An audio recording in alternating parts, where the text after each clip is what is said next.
দীর্ঘদিন ধরে যুক্তরাজ্যে থাকলেও বেগম খালেদা জিয়ার বড় নাতনি জাইমা রহমানকে নিয়ে বিএনপির নেতাকর্মীদের আগ্রহের শেষ নেই।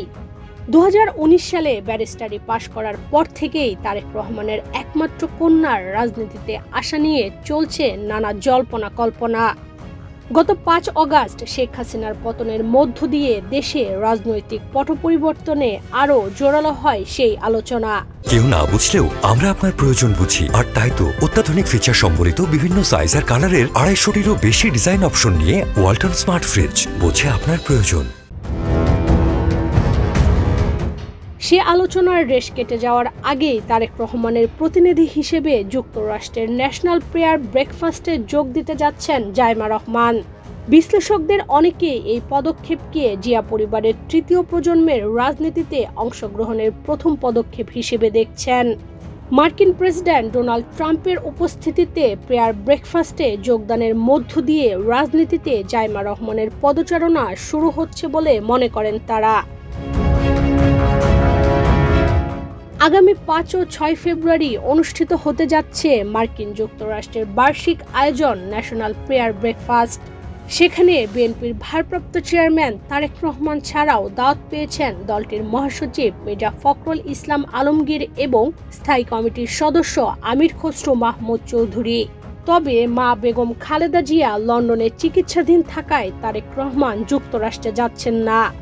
তার প্রতিনিধি হিসেবে মেয়ে জাইমা রহমানকে সেখানে পাঠানো হচ্ছে। হোয়াইট হাউস ও ন্যাশনাল প্রেয়ার ব্রেকফাস্ট কমিটি আয়োজিত ন্যাশনাল প্রেয়ার ব্রেকফাস্টে মার্কিন প্রেসিডেন্ট ডোনাল্ড ট্রাম্প ছাড়াও বিশ্বের বিভিন্ন দেশের শীর্ষ নেতারা অংশ নেবেন। সেই সঙ্গে থাকবেন 100টিরও বেশি দেশের বিভিন্ন শ্রেণী পেশার 3500-এর বেশি অতিথি। বার্ষিক এই অনুষ্ঠানে যোগদানের মধ্য দিয়ে বিভিন্ন দেশের রাজনৈতিক, পেশাজীবী, ব্যবসায়ী সহ বিভিন্ন পর্যায়ের গুরুত্বপূর্ণ ব্যক্তিদের সঙ্গে মতবিনিময়ের সুযোগ তৈরি হয়। এমন আয়োজনে উপস্থিত থাকার মধ্য দিয়ে নতুন অভিজ্ঞতা অর্জনের সুযোগ পাচ্ছেন জাইমা রহমান। মার্কিন যুক্তরাষ্ট্রের গুরুত্বপূর্ণ অনুষ্ঠানে যোগদানের এই পদক্ষেপকে অনেকেই তার রাজনীতিতে সক্রিয় হওয়ার প্রথম ধাপ হিসেবে দেখছেন।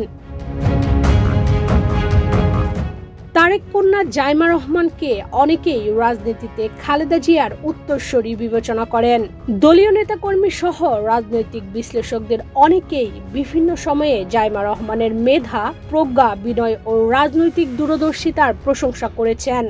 দেশে থাকাকালে দাদির সঙ্গে বিভিন্ন অনুষ্ঠানে যোগ দিয়েছেন জাইমা, তবে সরাসরি রাজনীতিতে অংশগ্রহণ করেননি কখনো। অনেকেই মনে করেন জাইমা রহমান রাজনীতিতে সক্রিয় হলে পারিবারিক ধারা বজায় রেখে বিএনপিতে অগ্রণী ভূমিকা রাখতে পারবেন। জাইমা রহমান দেশে অবস্থানকালে ঢাকা ইন্টারন্যাশনাল স্কুলে পড়াশোনা করেছেন। 111 সরকারের সময় দেশ ত্যাগ করতে বাধ্য হন তার বাবা তারেক রহমান। আওয়ামী লীগ আমলেও তাকে একের পর এক মামলায় দণ্ড দেওয়া হয়। এ কারণে 17 বছর ধরে লন্ডনে নির্বাসিত জীবন কাটাচ্ছেন তারেক রহমান। জাইমা রহমানও বাবা মায়ের সঙ্গে লন্ডনে বসবাস করছেন। 2019 সালে যুক্তরাজ্যের বিখ্যাত প্রতিষ্ঠান ইনার টেম্পল থেকে বার অ্যাট ল করেন তারেক কন্যা। এর আগে লন্ডনের কুইন মেরি বিশ্ববিদ্যালয় থেকে আইনে স্নাতকোত্তর ডিগ্রি অর্জন করেন। রাজনৈতিক পট পরিবর্তনের মধ্য দিয়ে বিএনপির রাজনীতির দুঃসময় অনেকটাই কেটে গেছে। তারেক রহমান শিগগিরই দেশে ফিরে সশরীরে দলের হাল ধরবেন, এমনটাই আশা করছেন বিএনপির নেতাকর্মীরা। অনেকে আবার মনে করেন বাবার সঙ্গে জাইমা রহমানও দেশে ফিরবেন এবং পর্যায়ক্রমে রাজনীতিতে সক্রিয় হয়ে দলে গুরুত্বপূর্ণ ভূমিকা রাখবেন। ইশরাত চৈতি, বাংলাদেশ প্রতিদিন।